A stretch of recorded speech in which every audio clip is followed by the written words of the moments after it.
So today in this video we'll be seeing about a full wave rectifier.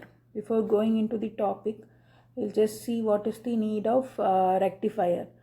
We are getting a AC supply for our domestic purpose or industrial purpose, but few electronic equipments will require DC demand. So in order to get that particular DC as an output, we are using the rectifier. So rectifier, in simple words, it converts the alternate into a steady unidirectional pulse using PN junction diodes.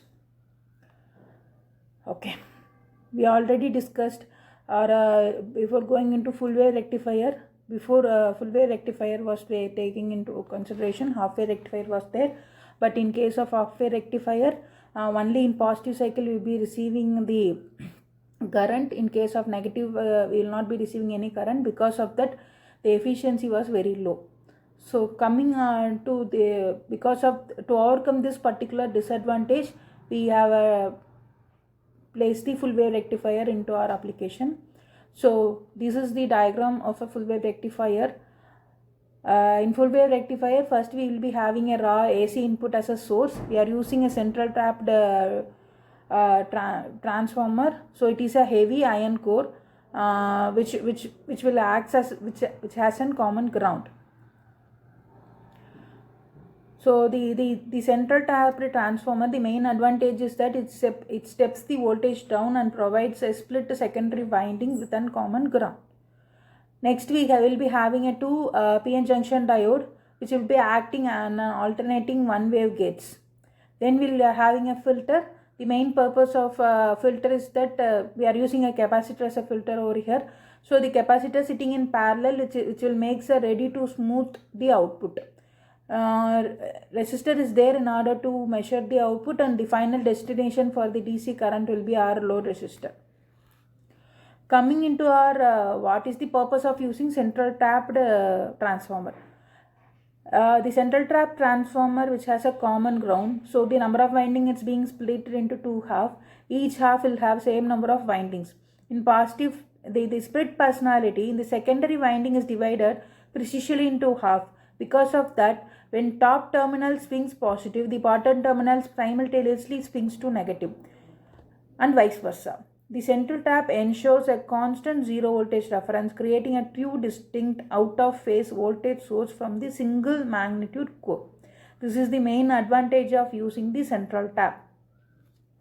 It automatically switches over the positive and negative. So coming to the working, in case of first positive half cycle, the D1 is being conducted in forward bias. In that particular condition, top terminal of the transformer will be acting as a positive and the bottom terminal of the transformer will be acting as a negative. So DT will be forward biased.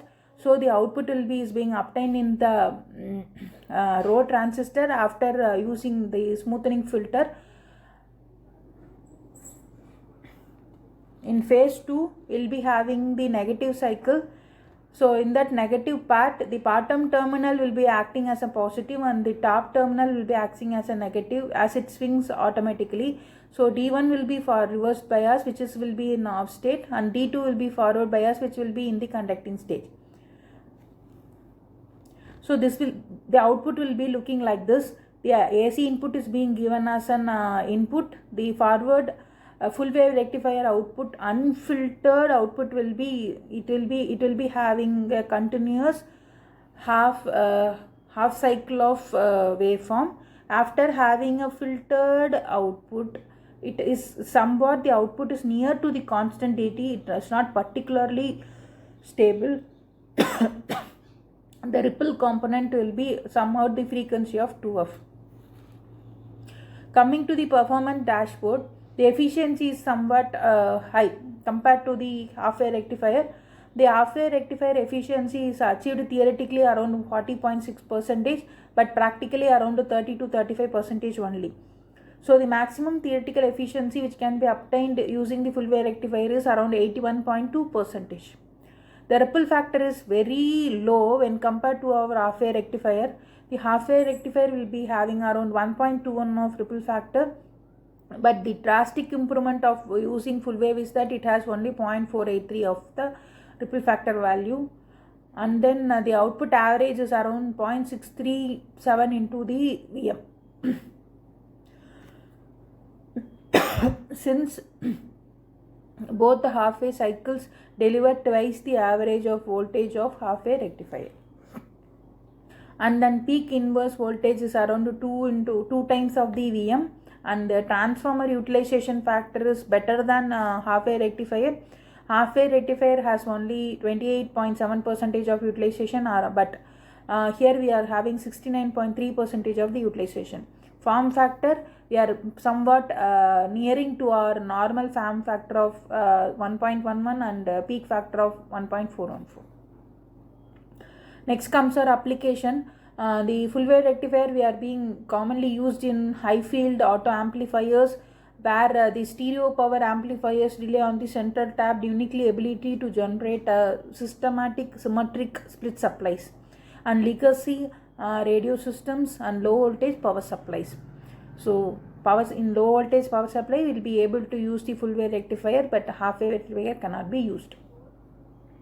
Hope in this video you would have understood what is the use of using the central tap transformer, what is the working of the full wave rectifier, its advantage, disadvantage, and the applications.